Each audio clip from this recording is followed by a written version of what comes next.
Friends అందరికీ నమస్తే. నేను మీ నాగరాజు పొలగాని మాట్లాడుతున్నాను. అయితే ఈ రోజు టాపిక్ వచ్చేసి పుష్ప 2 పుష్ప 1 2021 డిసెంబర్లో రిలీజ్ అయ్యి ఎంత సంచలనంగా మారిందో మనందరికి కూడా తెలిసిందనమాట. పుష్ప 1 అనేది ఎంత సక్సెస్ఫుల్ హిట్ అయిందో మన అల్లు అర్జున్ గారి కెరీర్ లో కూడా బిగ్గెస్ట్ హిట్ గా చెప్పి మనం చెప్పుకోవచ్చు. అయితే ఇప్పుడు మనం చెప్పుకోవాల్సిన విషయం ఏంటంటే పుష్ప 1 రిలీజ్ అయ్యి దాదాపు ఇప్పటికి 3 సంవత్సరాలు కూడా దాటింది అనమాట. 2021 నుంచి ఇది 2024 అనమాట.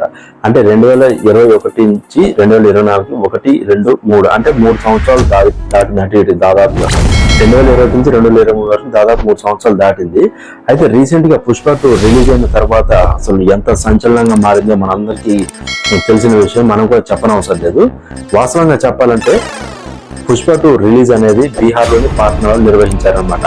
అది కూడా ఎందుకంటే బీహార్లోని పాట్నా నిర్వహించిన తర్వాత పుష్ప 2 ట్రైలర్ రిలీజ్ కి అక్కడ ఉన్న వారు కూడా